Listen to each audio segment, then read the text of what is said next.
Okay, welcome back to the channel, everybody. So earlier this year I reviewed a driver that was very impressive. I really enjoyed hitting it.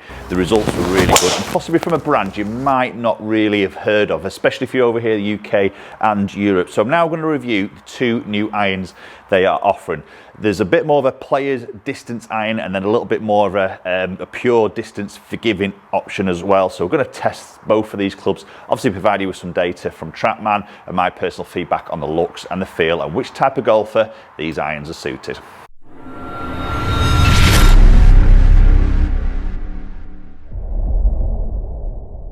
Okay, so the brand I'm talking about here and referring to is Tour Edge. So we've got two brand new irons. We've got a C721 and then an E721. So two irons that are hit at two slightly different brackets of golfers. As I say, we're going to test both of these. Lots of technology to sort of talk about. So we're going to start off with the C721 iron first, which Tour Edge are branding as a player's distance iron. So we're going to kick things off and talk a little bit about the main technology in here. So we've got what we call a VibraCore technology, which is basically like a rubber substance that's inside the cavity. So it's a hollow construction iron, and we've got this sort of substance that's in the front section and also in a separate pocket at the back as well. And Tour Edge is saying this is going to provide extremely good acoustics and feel off the club face, a bit like you would see in a player's sort of iron. So interesting to see, because sometimes we always know these hollow bodied irons are sometimes a little bit clicky, a little bit louder on the sound maybe than a solid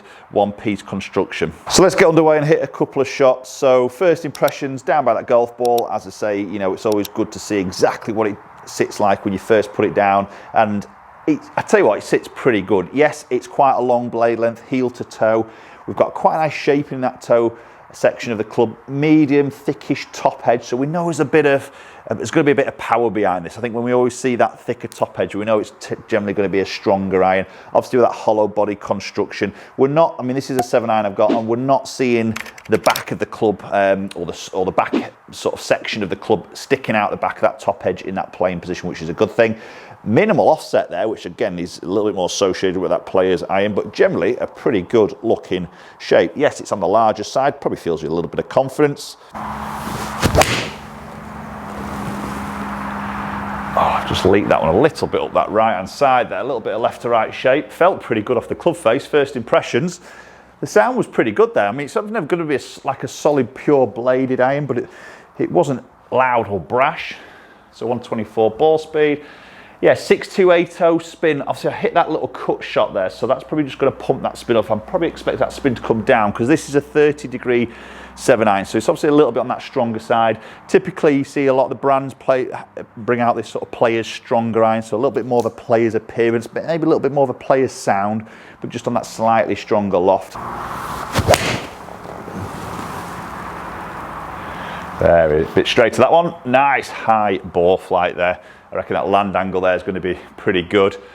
Just a touch in that heel side, so just dropping a bit of distance on that shot. Again, 6-4 spin, just got a little bit of left to right, which is pretty much my shape at the moment, which I quite like. So land angle, you see 48 degrees, 48.5 degrees land angle, so we know we've got a bit of stop there, and especially with that spin.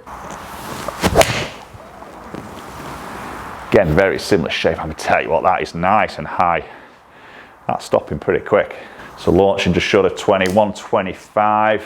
Yeah, 5-3 spin, that's probably a bit more the spin I'd probably expect from this type of loft, to be honest. So the other big talking point is the diamond face technology. We've seen that in the drivers, which I reviewed sort of last year, and as well as the C721 driver this year, diamond face behind it. It's now the first time Tour Edge have brought this into an iron. So basically what it is, just behind the club face, obviously in the interior of the club, we've got some like little interweaving sort of diamond shapes there, which is basically creating a little more sort of hot spots on the club face, ultimately creating that extra bit of ball speed there. So there's 92 sort of separate little diamonds in around that back of the club face, and that is creating up to 29% thinner club face. So ultimately it's just keeping it hotter coming off that club face. Again, a little bit of left to right, like that shape. Again, that's probably going to have a little bit of a higher spin with that type of shape. Yeah, back up in that 6.5. Obviously just not being quite as long with that shape. So there's a military grade cup face, L cup face is what Tour Edge are calling. So basically the face of the club L shapes back underneath into the sole. It's a military graded steel, which is then plasma welded to a 17.4 stainless steel body. Again, it's filled with obviously that Viber core, I think they're calling it, in there just to help deaden that sound. I think that sound is definitely, or that inner structure is definitely creating some good acoustics. It's not really loud or brash off that club face, but it does feel hot off the face. It just seems to fly off. Ooh, right, that's a tester. That's a bottom groover. Yeah, felt that. It's come out obviously a little bit lower than that launch, 15 degrees. See what that does, 178. So it's not a huge drop off, and possibly there with that L-shaped cut face, hitting it low, and that face sort of coming underneath there, creating that little bit more of that sort of stability, maybe in that low centre hit, because sometimes if that weld mark is along that bottom edge, there's always going to be a weak spot there, isn't there? Okay, so availability wise in the C721, right hand only, unfortunately for you left-handers out there.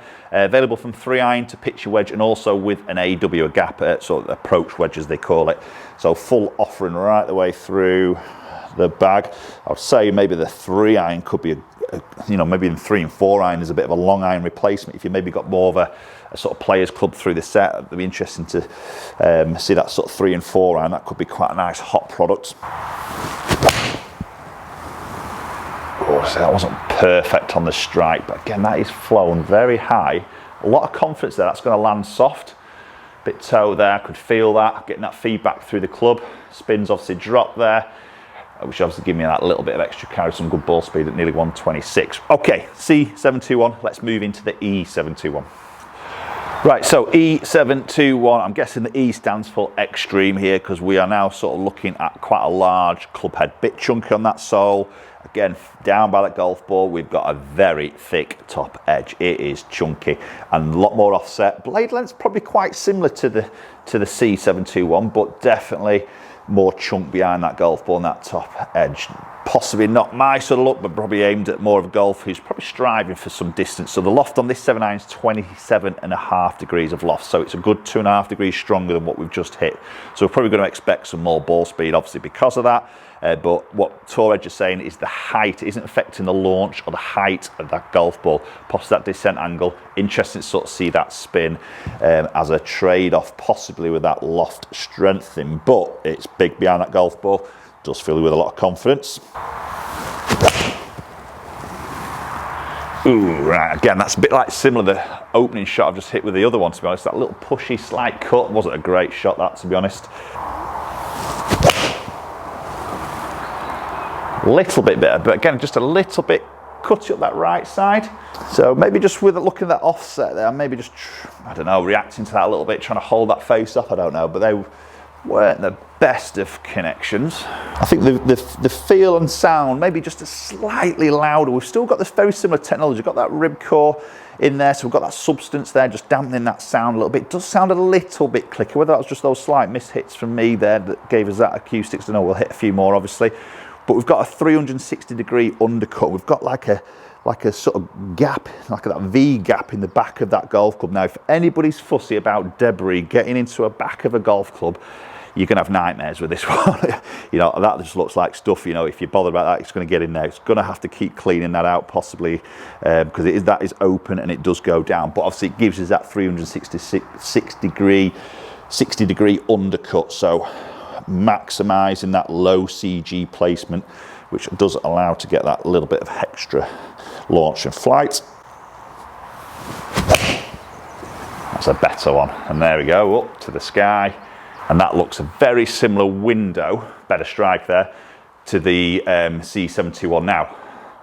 Touch more club head speed. Now the club head speed is just going to come, this is a slightly lighter shaft than what I've got in the C721, so I haven't got exactly the same shaft, so probably where that slight little bit more club head speed by 2 miles an hour. Obviously we're going to see extra ball speed, so just short of 130, partly through that little bit of club head speed and maybe a little bit through that extra loft as well. Not a bad spin number, you know, 27.5 degrees at 5,100. Loads of height, great land angle again. We've got some stopping power, haven't we? Now, granted, I have got a bit of speed, and not everybody does have that speed, but again, that's where you would need to go and test these. Yeah, and I've slightly pulled, that's going to go a long way, that. See the launch come down massively there, through my slightly closing the club face. Yeah, 195. But again, that spin hasn't dropped huge. You know, with that shut in the face, bit of a pull shot, bad swing from me. You know, that spin, I would probably say that would have gone down to probably mid 4,000s and possibly even low 4,000s. So that's maintained spin quite nicely. That's a better one. I've hit that really well. That's flown off. That's hot off the club face. That's just in the air forever. Again, 130 ball speed, 205. Carry with a 7.9. We know it's not really a 7.9, don't we? But so the other bit of technology that's a little bit different compared to the C721 is a bit more weight in that toe. So placing more weight in that toe, Tour Edge is saying that elongates the sweet spot. So basically increasing that sweet spot, making it as forgiving as they possibly can. So availability wise on these, again, there's no left hand options unfortunately, right hand only, 4 irons, there's no 3 iron in this one, so 4 iron. Having said that, the 4 iron is 19 degrees of loft, so you know that is strong, isn't it? So 4 iron through to pitcher wedge, gap wedge, and also sand wedge is available in this model. Let's hit one more shot and then we'll go and check a few numbers out. Nice and straight, didn't get all of that, felt a touch heel. Flew out a little bit lower, but it's a nice shot for a miss hit. Okay, let's go and check a few numbers out. C721 against the E721 from Tour Edge. Okay, so obviously let's check out a few dispersion numbers. The white one being the C721 at the 30 degree 7 iron. You can see that's quite a nice sort of consistent group in there. Moving into that E721, I did have a couple of those little right ones there. You can see they were a little bit low heel, just dropped off a little bit of distance. Then there's my one that had a little bit of a pull. Obviously it's going to go longer, so the front to back dispersion, a little bit more inconsistent there. Probably a little bit more through me really than the club itself, to be honest. It didn't sit for me great. Very chunky, very big behind the ball, a lot of offset. I feel like I try and open that face up to stop that ball maybe going left for me. Sometimes my left in the past has always been a bad one, so just doesn't quite sit with me. So a bit of a better dispersion as probably expected there with the C721. And then moving into the numbers, so we can see just that little bit of gain of club head speed with the E721, just with that slightly lighter shaft option. So obviously that's creating a little bit more ball speed there, again with that slightly stronger loft, 2.5 degrees stronger loft. And again, didn't strike them all great, to be honest. You see the better hits there at 130 ball speed, but then I've got a drop off at 124. Those sort of in the heel sort of strikes from a very similar sort of club head speed. So launch angle 16 degrees, see 17.6, so like higher as you expect, with a little bit extra loft, a little bit more spin with it, and a pretty decent spin number there. I mean, obviously there's a bit of a difference there. We're going from sort of 6.5 down to 5.1. Again, my little imperfections of strike is going to change spin, as we know with most golf clubs out there. Maybe see that a little bit less when you're playing with a more of a traditional loft, maybe than a stronger loft. But at the end of the day, a lot of guys are sort of wanting to get that ball out there a little bit more distance, then obviously it's going to create that extra bit of speed and that extra bit of distance for them. So 181.9 carry as average, 191 as we expect, a little bit more with the E with that stronger loft. Right, okay guys, just as the strimmer's kicking off there now, so we're just going to finish this video off. So iron line up there from Tour Edge, 2 irons. I think 2 very nice irons, to be honest. You know, yes, the E doesn't suit me personally, but I can see how it's obviously going to tick a lot of boxes. I think it's a good finish. The quality of the look of it does look very high-end, sort of finish. Obviously, these are massive in the US, not so big in the UK and Europe, so a lot of people won't have heard of the brand, but massive on Seniors Tour. You know, a couple of players jump out, Tom Lehman and Bernhard Langer has recently sort of signed, so you know, some big names on that Seniors Tour, on this US Seniors Tour. C721, obviously a bit more liking for me personally. It's a good iron, it looks a nice shape, quite sort of large appearance, so is this some sort of confidence inspiring behind there? So anybody who wants a little bit of better look, less offset, a little bit of a better feel with some distance, then that obviously is a good option as well. But post comments down below, let me know your thoughts. Tour Edge, is that a brand that you've got in the bag? What are your thoughts? Have you got any of these irons in the bag? Love to hear your findings as always. I'll try and reply to as many of you as possible. So appreciate watching the video. If you have enjoyed it, please hit that like button. It does help me with YouTube algorithms, putting it in front of more people like yourself who are potentially interested in irons like this, and more importantly, hit that subscribe button if you haven't done so already. Okay, appreciate you watching. Hopefully catch up with you all very soon.